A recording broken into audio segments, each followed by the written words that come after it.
kamu bisa buat aku berjalan lagu? Aku mau jadi istrimu. Aku hanya butuh 10 menit saja untuk membuatmu sembuh. Assalamualaikum warahmatullahi wabarakatuh. Bayangkan, di sebuah taman kota yang tenang, seorang wanita muda duduk di kursi roda dengan kaki yang membengkak dan tubuh yang hampir putus asa. Ia ditemani ayahnya, yang sudah kehabisan cara untuk menyembuhkan sang putri. Tiba-tiba datang seorang pria miskin dengan baju lusuh, wajah lelah, namun penuh keyakinan. Ketika semua orang menertawakan, pria itu berkata dengan lembut, "Aku hanya butuh 10 menit saja untuk membuatmu sembuh." Dan wanita itu, yang sedang marah dan putus asa, menghujatnya habis-habisan, bahkan menantangnya. "Kalau kamu bisa sembuhkan aku akan jadi istrimu." Ternyata, sahabat semuanya, sebelum kita mulai cerita ini, tuliskan dulu di kolom komentar. Dari kota mana kalian menonton? Semoga yang like dan mengikuti cerita cinta, dimudahkan segala urusannya, dilapangkan rezekinya, disehatkan badannya, dan dikabulkan semua hajat dunia akhirat oleh Allah Subhanahu wa Ta'ala. Amin ya Rabbal Alamin. Sekarang mari kita mulai ceritanya. Pagi itu, taman kota baru saja tersiram matahari. Embun masih menggantung di ujung daun. Udara lembut berhembus melewati jalur pejalan kaki yang dipenuhi pohon besar. Taman itu selalu ramai dengan warga yang berjalan santai, atau sekadar duduk menikmati sejuknya pagi. Tapi hari itu, suasana yang biasanya damai berubah tegang oleh suara seorang perempuan muda yang sedang marah. Leli duduk di kursi roda, mengenakan tank top putih yang menonjolkan bentuk tubuhnya. Wajahnya cantik namun lelah, matanya merah seperti kurang tidur, dan kedua kakinya membengkak begitu parah hingga kulitnya tampak kemerahan. Ayahnya berdiri di belakang kursi roda, memakai baju batik rapi. Lelaki paruh baya itu berusaha terlihat tegar, meski sorot matanya menahan luka yang dalam. "Sudah berapa dokter yang kita datangi, ya?" Leli meninggi. "Tidak ada yang bisa mengobati kakiku. Tidak satu pun." Ayahnya menarik napas panjang. "Kita terus berusaha, nak. Jangan menyerah. Ayah masih mencari pengobatan lain." "Pengobatan lain apa lagi?" Leli memukul pahanya sendiri dengan putus asa. "Tidak ada dokter yang sanggup. Tidak ada." Gunawan melihat adegan itu dari jauh. Ia baru saja selesai memungut botol plastik di pinggir taman. Bajunya lusuh, penuh debu, ada beberapa sobekan kecil di bagian lengan. Wajahnya kurus, tapi matanya jernih dan tenang. Di kantong plastik yang ia bawa, terdapat botol beling kecil berisi cairan hijau warisan ibunya. Air itu selalu ia bawa, bukan untuk dijual atau disombongkan, tapi sebagai pengingat bahwa kebaikan bisa datang dari hal kecil yang dijaga dengan tulus. Ketika ia melintas di dekat bangku taman, suara Leli kembali meledak. "Aku capek ya. Kamu tidak mengerti rasanya hidup seperti ini." Gunawan berhenti. Ia menatap Leli dengan rasa iba. Bukan karena wajahnya cantik, tapi karena kalimat itu terdengar seperti jeritan hati yang sudah terlalu lama memendam luka. Dengan langkah pelan, ia mendekat. "Maaf, saya dengar dari tadi," ucap Gunawan dengan suara hati-hati. "Boleh saya bantu?" Leli langsung menoleh, menatapnya dari ujung kaki hingga kepala. Tatapannya tajam seperti pisau. "Bantu? Kamu?" Leli menunjuk tepat ke wajah Gunawan. "Kamu cuma pria miskin. Kamu kira kamu bisa apa?" Gunawan menunduk sejenak, tapi bukan karena malu. Ia hanya tidak ingin membuat perempuan itu tambah marah. "Saya tidak bermaksud buruk. Saya hanya punya sedikit ramuan dari desa." Leli tertawa pendek, sinis. "Ramuan? Kamu pikir kaki aku sakit karena kurang minum jamu?" Ayahnya mencoba menenangkan. "Nak, jangan begitu." "Terserah." Leli membanting kedua tangannya ke sandaran kursi roda. Semua orang cuma datang membawa harapan palsu. Tapi Gunawan tetap berdiri dengan sikap yang sama, tenang dan tidak membalas hinaan itu. Aku hanya butuh 10 menit, gumam Gunawan. Suaranya pelan, tapi cukup terdengar. Leli mengangkat dagunya. Apa? Gunawan menatapnya, mata lembut tapi yakin. Aku hanya butuh 10 menit saja untuk membuatmu sembuh. Pernyataan itu membuat beberapa orang yang lewat menoleh. Ada yang tersenyum mengejek, ada yang menggeleng tidak percaya. Leli sendiri hampir tak mampu menahan kemarahannya. 10 menit. Leli menunjuk lebih keras lagi. Tidak ada dokter yang bisa. Tidak ada. Dan kamu cuma pria miskin. Kamu pikir siapa dirimu? Gunawan menelan ludah. Ia tidak marah, tidak tersinggung. Justru ia seperti memahami betapa sakitnya hati seorang perempuan yang sudah kehilangan harapan. Saya bukan siapa-siapa, ucapnya. Saya hanya ingin mencoba. Ayah Leli menatap Gunawan lama, seperti sedang membaca niatnya. Ada rasa ragu, tapi juga ada sedikit harapan yang ia sembunyikan. Namun Leli kembali membuka mulutnya, dan kali ini ucapannya jauh lebih menusuk. Kalau kamu bisa sembuhkan aku. Leli menatapnya tajam. Aku akan jadi istrimu. Orang-orang yang mendengar tertawa kecil. Ada yang berbisik-bisik. Ada yang memandang Gunawan dengan rasa iba, karena merasa lelaki itu pasti sedang dipermainkan. Ayah Leli terkejut. Leli, jangan bicara begitu. Terserah, dia yang mulai sok pamer. Suruh buktikan. Leli menantang sambil menyilangkan tangan. Gunawan tidak bergeming. Ia justru merogoh kantong plastiknya dan mengeluarkan botol hijau kecil itu. Jemarinya bergetar bukan karena takut, tapi karena setiap benda itu disentuh, ia teringat wajah ibunya yang selalu tersenyum lembut. Ibuku bilang, air ini hanya bekerja kalau digunakan dengan niat baik, ucap Gunawan pelan. Bukan untuk pamer, bukan untuk balas dendam, tapi untuk menolong. Leli memutar bola matanya. Cepat kalau mau cepat, aku tidak punya seharian untuk main-main denganmu. Gunawan mengangguk. Ia berlutut di depan kursi roda. Tangannya gemetar ringan saat membuka tutup botol itu. Aroma herbal menyeruak, lembut tapi tajam. Ia menyentuh kaki Leli perlahan. Leli tersentak kaget. Awas, sakit, serunya. Maaf, saya pelan, ucap Gunawan. Ayah Leli memperhatikan dari belakang, tidak berani berkomentar.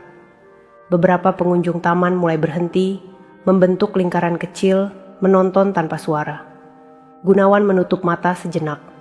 Nafasnya ditarik dalam. Ia memohon dalam hati kepada Allah, berharap tidak mempermalukan dirinya di depan orang banyak. Ia mengusap kaki Leli dengan cairan itu. Gerakannya penuh hati-hati. Ia tidak membaca mantra apapun. Ia hanya berdoa dalam hati, doa sederhana yang pernah ibu ajarkan. Leli awalnya ingin menertawakan, tapi tiba-tiba wajahnya berubah. Ada rasa hangat yang merayap dari ujung kaki.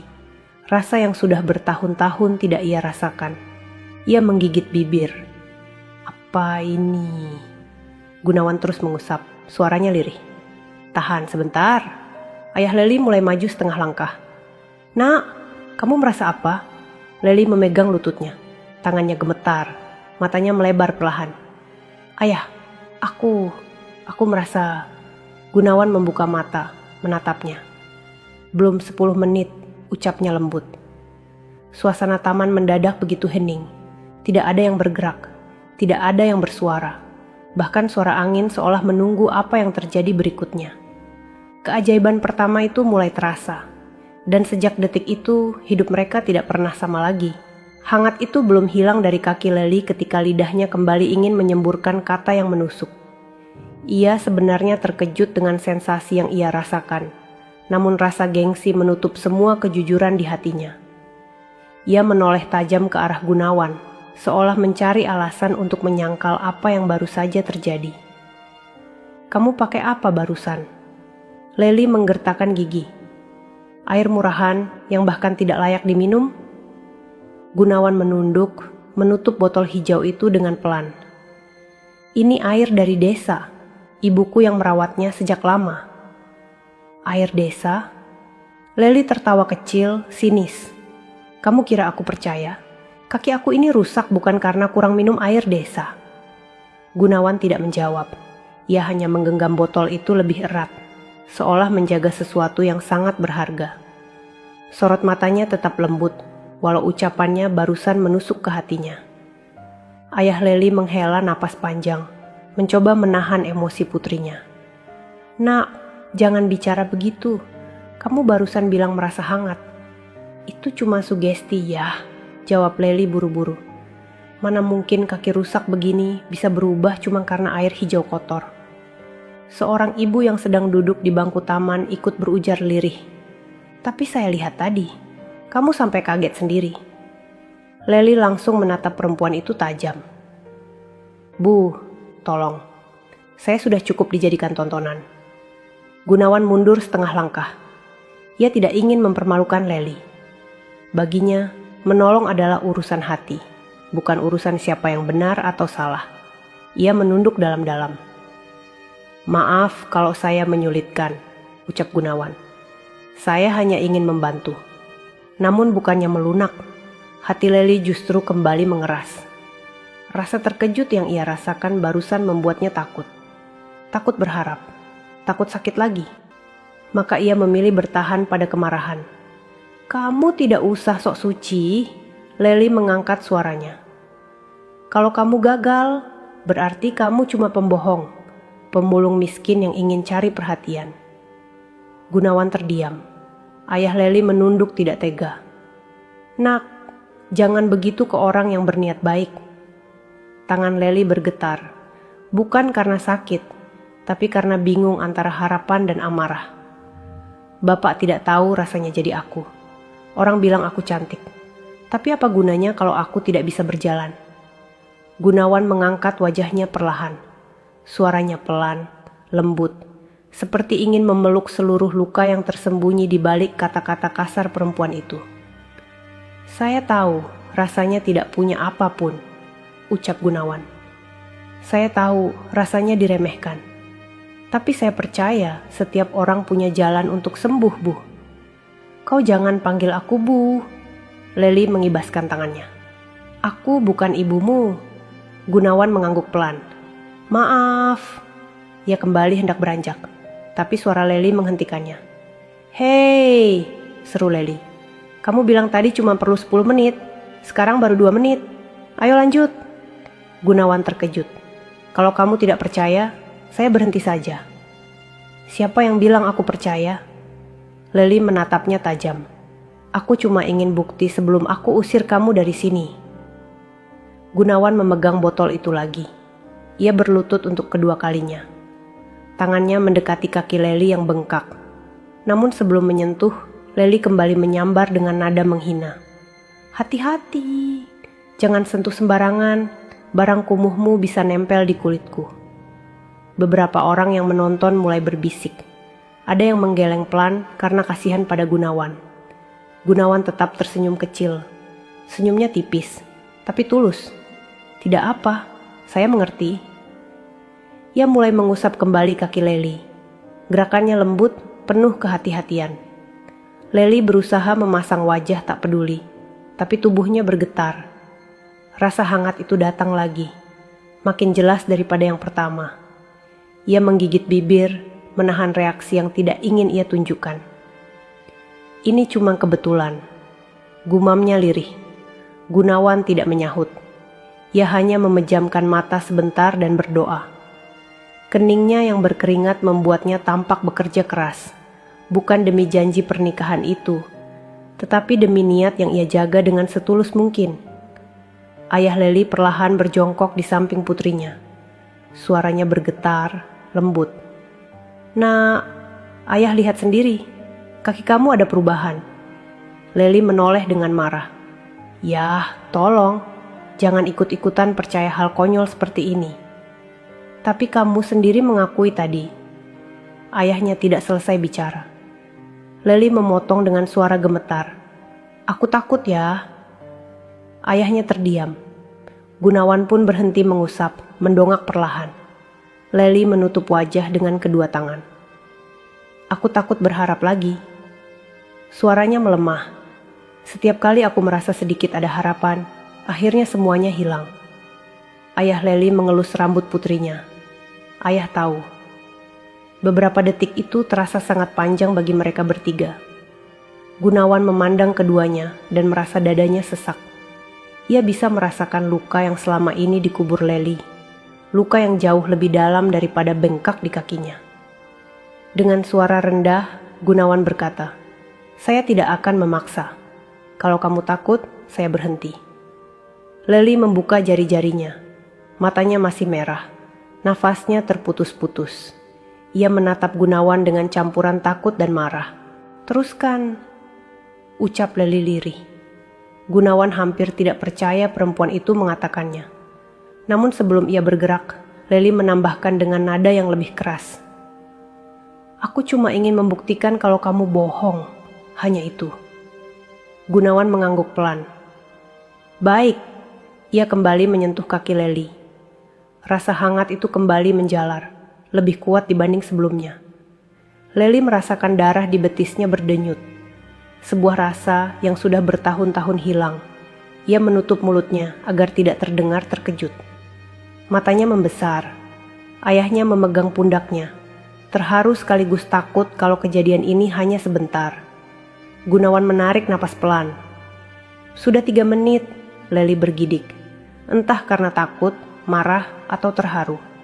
Namun satu hal pasti, hinaan pertamanya hanyalah permulaan dari badai besar yang akan datang. 4 menit berlalu. Lely merasakan sesuatu yang tidak pernah ia rasakan sejak ia jatuh sakit bertahun-tahun lalu. Denyut hangat itu menjalar jauh ke dalam otot betisnya, seperti ada aliran baru yang perlahan membangunkan syaraf yang lama tertidur. Ia mencoba menahan wajahnya tetap datar, tetapi getaran kecil di bibirnya tidak bisa ia sembunyikan. Gunawan terus mengusap kaki Lely dengan cairan hijau itu. Bukan gerakan kasar, bukan juga asal-asalan. Ia melakukannya dengan teliti, seolah sedang merawat benda paling rapuh di dunia. Sekali-kali ia menarik napas berat, menandakan betapa serius ia menaruh seluruh kepercayaannya pada Allah dan warisan ibunya itu. Di sekitar mereka, orang-orang mulai berhenti berjalan. Ada yang berdiri, ada yang duduk di bangku sambil mengamati diam-diam. Sebagian besar tidak percaya, tapi tetap ingin melihat hingga akhir. Ayah Lely mulai terlihat gugup. Tangan yang memegang belakang kursi roda bergetar pelan. Ia memperhatikan kaki putrinya yang mulai tampak berubah warna. Bengkaknya tidak hilang, tapi kulitnya tidak lagi semerah sebelumnya. Lely membuka mata dengan perlahan, seperti takut melihat kenyataan baru. "Ya," bisiknya. Ayahnya berjongkok di sampingnya. "Iya, Nak." "Ini bukan perasaan kan?" ucapnya lirih, suaranya gemetar karena ia sendiri tidak yakin dengan apa yang sedang ia alami. Ayahnya tidak langsung menjawab. Ia menelan ludah. Ayah lihat jelas ada perubahan. Gunawan menghentikan usapannya sejenak. "Masih 5 menit lagi." Lely menoleh menatap Gunawan. Tatapan itu bukan lagi penuh hinaan, tapi campuran bingung, takut, dan harapan yang berusaha ia matikan. "Apa sebenarnya tujuanmu?" Lely berkata dengan suara pelan, namun jelas. "Kamu ingin uang, balas budi, ketemu ayahku supaya minta kerja?" Gunawan menggeleng pelan. "Tidak. Saya cuma ingin membantu." Lely memicingkan mata, menahan emosi yang sulit ia kendalikan. Tidak ada orang yang membantu tanpa alasan. Gunawan menatap botol hijau itu sambil berkata, "Waktu ibu saya sakit, tidak ada satupun orang yang mau membantu kami. Tidak ada yang peduli. Sejak itu saya berjanji, kalau suatu hari saya punya sesuatu yang bisa menolong orang lain, saya akan lakukan." Lely terdiam. Ayahnya ikut menundukkan kepala, tampak tersentuh. "Saya lakukan ini bukan untuk imbalan," lanjut Gunawan. "Bukan untuk mendapatkan perhatian, bukan untuk jadi hebat. Saya cuma tidak mau ada orang yang merasakan putus asa seperti ibu saya dulu." Lely menutup matanya sebentar. Ada sesuatu yang menusuk dalam hatinya, sebuah rasa yang sudah lama ia buang jauh-jauh. Air matanya hampir jatuh, tapi ia buru-buru mengusapnya. Namun tiba-tiba ia mengangkat wajahnya lagi dengan nada yang lebih keras, seolah ingin menutupi gejolak hatinya sendiri. Tapi janji tetap janji, ucapnya tegas. Aku bilang tadi, kalau kamu bisa sembuhkan aku akan jadi istrimu. Gunawan menegang. Ia tidak menyangka Leli mengulang kalimat itu. Suara lirih muncul dari penonton yang memandang mereka dengan rasa tidak percaya. Beberapa orang menahan napas, menunggu reaksi Gunawan. Aku tidak menarik kata-kataku, lanjut Leli. Kamu yang memulai dengan janji 10 menit itu. Kalau kamu gagal, kamu cuma tukang bohong. Kalau kamu berhasil, kamu harus bertanggung jawab. Gunawan menggeleng perlahan. Saya tidak berniat meminta itu. Janji tadi tidak harus kamu tepati. Leli mencibir, tapi suaranya tidak lagi setajam sebelumnya. Jadi kamu takut? Gunawan terdiam sejenak, lalu berkata, saya takut kamu hanya berkata karena marah. Leli mengetukkan jarinya di sandaran kursi roda. Biarpun marah, janji tetap janji. Gunawan menarik napas dalam. Ia merasa berat memikirkan konsekuensi kata-kata itu, bukan karena ia takut menikah, tapi karena ia takut membuat seseorang mengambil langkah hidup dari emosi sesaat. Namun, saat ia kembali menyentuh kaki Leli, rasa hangat kembali menyeruak. Leli terkejut. Aduh, tanpa sadar ia menggenggam ujung kursi roda. Ayah, semakin terasa. Ayahnya menahan air mata. Nak, sabar, biar dia teruskan. Gunawan melanjutkan. Tangannya pelan, tapi mantap. Setiap gerakannya seolah membawa harapan. Sudah 6 menit, ucapnya lembut. Leli menahan napas. Ia merasakan telapak kakinya mulai menegang ringan. Otot-otot kecil yang lama mati mulai berkedut. Tak kuat menahan perasaannya, ia menggigit bibir hingga pucat. Kenapa rasanya seperti hidup lagi? Bisiknya lirih, nyaris tidak terdengar. Gunawan tidak membalas. Ia ingin Leli merasakan semua perubahan itu dengan jujur, tanpa diganggu kata-katanya. Orang-orang mulai merapatkan tubuh mereka, tetapi tetap menjaga jarak agar tidak menghalangi. Beberapa dari mereka tampak meneteskan air mata melihat perubahan yang terjadi. Leli kembali memandang Gunawan. Untuk pertama kalinya sejak awal pertemuan, tatapan itu tidak lagi dipenuhi kebencian. Kamu yakin bisa sampai 10 menit? Tanyanya lirih, meski ia berusaha menyembunyikan getaran suaranya. Gunawan menyentuh lututnya perlahan, memastikan gerakan tangannya tetap teratur. Saya yakin, jawab Gunawan, lembut tapi teguh. Leli menelan ludah, napasnya tersengal pelan. Kalau kamu benar, hidupku berubah selamanya. Gunawan menunduk dalam. Saya hanya melakukan sisanya, selebihnya Allah yang menggerakkan. Leli terdiam, tidak lagi membantah. Untuk pertama kalinya ia tidak punya kata-kata untuk melawan. 7 menit berlalu, 8 menit. Semakin banyak denyut terasa, semakin kuat. Gunawan terus mengusap sambil memejamkan mata. Ayah Leli memegang bahu putrinya erat. Tubuhnya gemetar karena harapan yang terus tumbuh. Leli menatap langit, matanya mulai basah. Tolong, jangan berhenti. Ia menunduk ke arah Gunawan. Dan untuk pertama kalinya dalam hidupnya, Leli tidak lagi menghina. Di saat itu, janji yang ia ucapkan mulai terasa bukan lagi sebagai ejekan, tapi sebagai sebuah takdir yang perlahan terbentuk. Gunawan memegang botol beling kecil itu dengan kedua tangannya yang mulai lembab oleh keringat. Cairan hijau di dalamnya tampak berkilau terkena sinar matahari pagi. Warna hijau itu bukan seperti warna obat modern, tetapi lebih seperti air tanaman yang dirawat dengan penuh kasih. Setiap kali Gunawan melihatnya, ia selalu teringat wajah ibunya yang duduk di depan rumah bambu, sambil mengaduk air itu dengan doa yang tidak pernah ia hapus dari hatinya. Saat waktu menunjukkan menit ke-8, Gunawan kembali menarik napas pelan. Ia menyeka sedikit keringat di keningnya, lalu melanjutkan mengusap kaki Leli dengan gerakan yang tetap lembut seperti sebelumnya. Tidak ada yang terburu-buru. Tidak ada yang memaksa. Semuanya dilakukan dengan ketulusan yang bersih. Lely memegang tepi kursi roda. Jemarinya pucat dan gemetar, tetapi ia tidak menghentikan Gunawan. Untuk pertama kalinya sejak kaki itu sakit, ia merasa ada sesuatu yang berbeda.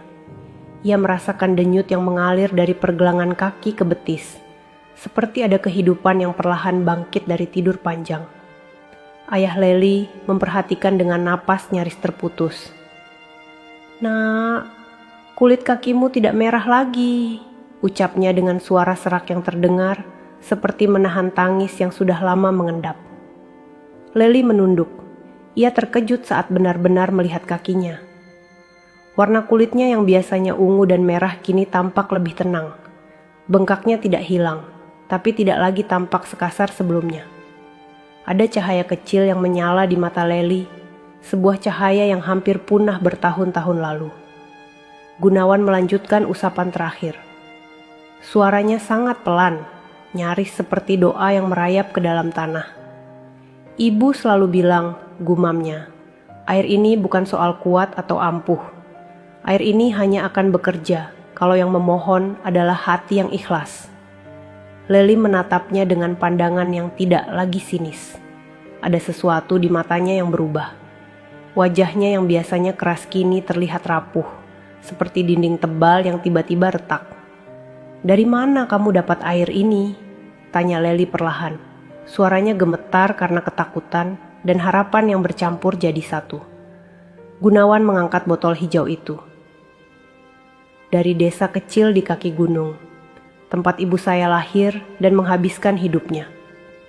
Lely memperhatikan cairan itu dengan seksama. Ada rasa asing yang membuat dadanya sesak. Sebagian dari dirinya ingin percaya, sebagian lainnya takut mempercayai terlalu dalam. Ia mengusap pahanya pelan, seolah memastikan rasa hangat yang menjalar itu bukan hanya ilusi. Ayahnya ikut menunduk melihat botol itu. "Air ini benar-benar dari tanaman desa?" Gunawan mengangguk. "Tanaman yang dirawat ibu saya sejak muda. Dia bilang tanaman itu tumbuh hanya kalau dijaga dengan doa yang tidak terputus. Bukan doa yang sulit, hanya doa agar orang lain tidak merasakan sakit yang sama."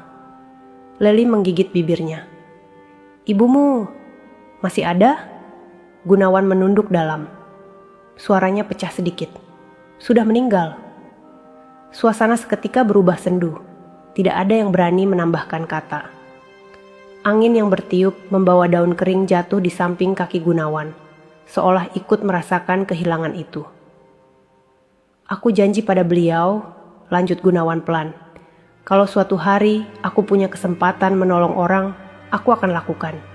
Biarpun aku tidak punya apa-apa, keikhlasan tetap bisa jadi obat." Lely terdiam lama. Wajahnya menegang oleh perasaan yang sulit ia deskripsikan. Ia mengusap pipinya sedikit, memastikan tidak ada air mata yang jatuh. Gunawan menutup botol itu perlahan. 9 menit. Pernyataan itu membuat jantung Lely berdegup lebih keras. Ia tidak bisa berhenti menatap kakinya sendiri. Rasa hangat itu terus menjalar, merayap sampai ke lutut. Ia merasakan ototnya yang selama ini mati, kini berdenyut halus, seperti sedang bangun dari tidur panjang. Ayah Lely menyentuh bahu putrinya dengan lembut. "Nak, coba gerakan sedikit." Lely menatap ayahnya ragu. "Aku takut." Ayahnya tersenyum pelan, senyum yang terlihat patah tapi penuh harap. "Ayah ada di sini." Lely menggenggam kedua sisinya lalu menarik napas dalam. Ia mencoba menggerakkan telapak kakinya sedikit saja. Hanya sedikit. Gerakan yang sangat kecil, tapi saat itu terjadi. Semua orang yang melihat tertahan napas. Kaki itu bergerak. Walau hanya sejengkal, walaupun sangat pelan, kaki itu bergerak. Lely menutup mulutnya. Suara isaknya pecah keluar tanpa ia tahan. "Ya Allah, aku... Ayahnya langsung berlutut di sampingnya, memeluknya erat. "Nak, ini nyata, ayah lihat sendiri." Gunawan menunduk, menenangkan dirinya sendiri. Ia tidak ingin terlihat terlalu bangga. Ia hanya ingin melihat Leli tidak lagi menangis dalam kesakitan. "Sudah 10 menit," ucap Gunawan lembut. Leli menatapnya. Wajahnya basah oleh air mata yang tidak ia sangka bisa keluar hari itu. Ia menggenggam sisi kursi roda lebih kuat. "Gunawan," suaranya patah. "Apa yang kamu lakukan barusan? Kenapa sampai segini?" Gunawan berdiri perlahan. Ia memegang botol itu erat, seolah memegang kenangan terakhir tentang ibunya. "Saya hanya melakukan apa yang ibu ajarkan," jawabnya. "Selebihnya bukan karena saya." Leli membuka mulutnya, namun tidak ada kata yang keluar. Ia hanya bisa memandangi pemuda miskin itu dengan rasa bingung dan kagum yang mulai menumbuhkan sesuatu di dalam hatinya. Di sekeliling mereka, orang-orang mulai meneteskan air mata. Ada yang menutup mulut, ada yang saling berbisik lirih. Ayah Leli memegang tangan putrinya. "Nak, coba kamu angkat tumitmu pelan-pelan." Leli mengusap wajahnya, menarik napas panjang. Ia mencoba. Kaki itu kembali bergerak. Tidak banyak, tidak tinggi, tapi cukup untuk memberi harapan. Gunawan memejamkan mata, menahan air mata yang hampir jatuh. Ia berbisik pelan, "Ibu, aku harap aku melakukan ini dengan benar." Dan ketika Leli mengangkat wajahnya, menatap Gunawan dengan air mata yang mengalir tanpa henti, saat itulah benih janji yang ia lontarkan dengan emosi mulai berubah menjadi janji sungguhan. Janji yang akan mengubah hidup mereka berdua. Sahabat semuanya, itulah akhir dari cerita kita hari ini. Semoga kisah tadi bisa menjadi pelajaran hidup yang berarti untuk kita semua.